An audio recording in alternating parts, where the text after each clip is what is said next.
Welcome, curious minds, to the deep dive. Hello.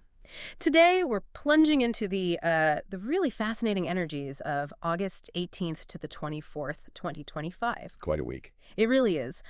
Our insights today are drawn from Astrology's Momentum and the Week of Many Stages by Tarot by High C. It's a source that honestly sheds a lot of light on navigating these kinds of complex cosmic currents. So our mission for this deep dive is essentially to unpack how this specific week hums with both this incredible momentum and, well, quite a bit of surprising unpredictability. A real mix. Exactly. We're going to look at the tools you have, the ways you can move through these pretty significant energy shifts. We're talking shifts from bold, front and center expression, kind of like stepping onto a stage, Yeah. all the way to really detail-oriented refinement, almost like meticulous project management. Right. And then there's this other layer too, this deep, compassionate connection, almost like therapeutic nurturing. It's a lot to juggle. It really is. It's truly a week of many hats, many roles you might find yourself playing. And if we boil down the core idea from our sources, it really is about knowing when to embody each of these roles. Okay. Figuring out when to perform, when you need to nurture, and when it's just time to, get down to business. Makes sense. This whole week, really, in its essence, is just such a powerful reminder that every rewrite, every adjustment you have to make, it's just another chance to make your own story stronger. I like that. Okay, let's dive into the specifics then. We kick off the week, Monday, August 18th, with something really potent. It's called the Regulus Gateway. The Royal Star. Exactly. This isn't just any Monday. It's a day described as having significant power because the sun aligns perfectly with Regulus. One of the 4 royal stars, yeah. And our sources tell us this connection just ignites this potent energy. Think success, honors, good fortune. Sounds good. Right.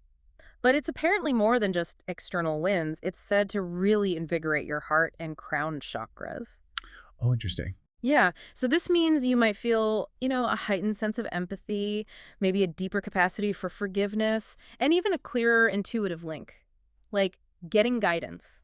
So connecting more easily. Makes it easier to lead with authenticity, I suppose, and align with your true calling. It's a day that really invites you to embody your inner royalty, ready to perform. That initial surge of energy from Regulus, it really does set a powerful tone for the week. Definitely. And building on that momentum, we then shift into, a broader theme. The sun moves into Virgo starting August 22nd, and that lasts until September 22nd. Okay, so a shift in A focus. big shift. Yeah. This transition is fascinating because it really sharpens our focus quite significantly. And it brings this much-needed sense of structure after that big, expansive Monday energy. Right. It genuinely offers us the tools, and I think the mindset, too, to tackle anything that feels maybe broken or messy or even just, half-baked in our lives. So what does this actually mean for you, the listener? It means leaning into that classic Virgo energy, doesn't it? Absolutely. Practicality, Productivity, refinement, and just that real push to get life in order. The sources really encourage us to use this entire month to organize, streamline, improve things. Think of it as like your cosmic project management month. Yeah, a time to methodically clear out the clutter, optimize your systems. Get things working better. Exactly. But this clarity, while it's incredibly valuable, it also brings up an important caution from the sources. Okay, what's that? We need to be careful not to let the inner critic just take over completely. The Virgo shadow side. Right. The goal isn't about chasing some elusive idea of perfection. It's more about fixing what's functional and making real progress, not just hunting for flaws. That's a key distinction. It is. So channel that analytical energy into, say, crafting a practical schedule, maybe refining your diet and exercise habits. Useful things. But always, always remember to embrace gentleness. Cultivate a non-judgmental attitude towards yourself and, the process. Especially with Virgo energy. Especially. Yeah. And this whole period, particularly with the upcoming new moon in Virgo and then the Pisces total lunar eclipse later, it really puts the focus on discerning what we can actually control physically. Right. Versus what we just have to surrender. What's beyond our immediate grasp. Okay, that makes sense. Now, let's fast forward a bit to the weekend, specifically Friday and Saturday. We get the arrival of what our source calls a radical new moon in Virgo. Radical, I like that. Me too. And apparently it's radical for a reason. It's the first of 2 Virgo new moons this year. Oh, right. there's an eclipse later. Exactly. The next one is a new moon eclipse on September 21st. So this first one, our source describes it as offering a glimpse into an unwritten future, Oh. like a foundational reset that really challenges our old ideas of what's even possible. So opening things up. Yeah, like a peek behind the curtain of what's coming, hinting at solutions you might never, ever have considered before. Exactly. This new moon really emphasizes themes like, logic, precision, practicality, All the Virgo stuff. efficiency, organization, problem solving, service. All of it. Right. It strongly favors making plans, doing edits, all that. Let's be honest, unglamorous but necessary maintenance work. The stuff we put off. Usually, yeah. The key takeaway is that this new moon brings a reset, but not through, like, a total teardown and rebuild. It's more through profound realignment. Ah, okay. Subtler, but deeper. Precisely. It's about making space for what genuinely works in your life, and importantly, having the wisdom to release routines that are maybe more about rigid control than actual authentic growth. Letting go of control again. A theme. Definitely a theme this week. And here's where it gets really potent, I think. This alignment offers this exciting opportunity to really voice your deepest aspirations and to actively shape the reality you actually envision. So, manifestation potential. Big time. The sources tell us, be open to new ideas, really try to rewire your brain to see beyond old perceptions, old judgments about what you thought was feasible. What's fascinating is that solutions to challenges that pop up now, they're likely to look very different from what you might have considered reasonable even just a few months ago. So expect the unexpected, solution-wise. This new moon is really inviting us to be radically flexible in our thinking. Given this powerful energy, the sources also talk about the importance of rituals around this new moon. Okay, like setting intentions. Yes, but more broadly, too. Rituals center us. They create this continuity that connects our past to the present and the future. Grounding us. Exactly. And the advice is to try and combine both practical and spiritual solutions in your approach. Both hand, not either. Right. Success seems less likely if you focus only on taking charge and being super authoritative, or if you only do meditation and visualization. It's about blending those approaches, navigating the practical and the intuitive. Got it. Okay, now for the cosmic plot twist. Uh-oh. This new moon in Virgo, it also forms a square with Uranus. Ah, okay. Tension. Yes. For anyone familiar with aspects, a square means tension, disruption, maybe sudden or surprising events. This configuration really demands flexibility. And letting go of that Virgo, need to control everything. Absolutely. This tense aspect is known to disrupt routines, expose faulty systems.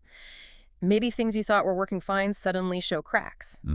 Demands upgrade. Innovative upgrades, yeah, to how we live, work, even think.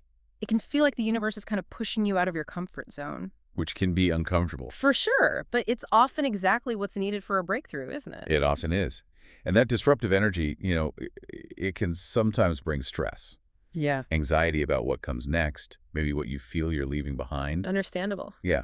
The sources advise working with these stressful situations. Try to be open to new ideas, look for options, alternatives. And you'll often find that things aren't quite as overwhelming as they first seem. Finding possibility in the chaos. Sort of, yeah. And for those tracking the finer details, the new moon also makes a quincunx with Saturn and Neptune. That points to maybe uncomfortable but necessary adjustments needed for old structures or illusions. Letting go of fantasies. Could be. At the same time, Jupiter is semi-square, warning against knee-jerk defensive reactions.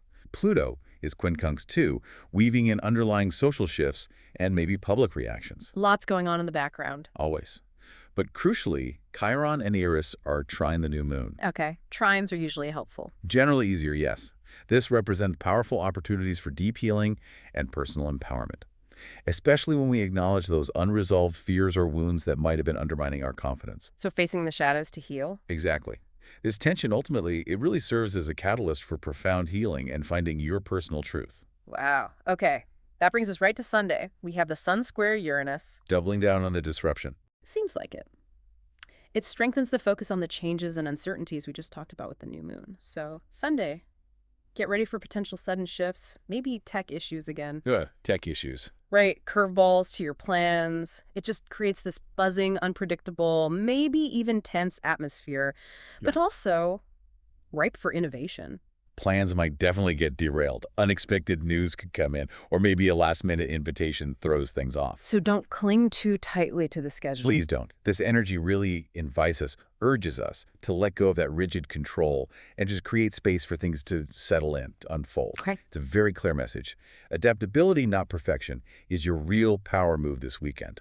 Remember, innovation often comes directly from disruption. True. So the advice is, keep a flexible structure, maybe have plan A, B, and C, but always be ready to pivot. Embrace the unexpected. It's your chance to improvise. Okay, to bring all these astrological energies into a more relatable narrative, let's look at the story of the week with Lena. Ah, Luna's story. Yeah, her experience really illustrates how these shifts can play out in real life.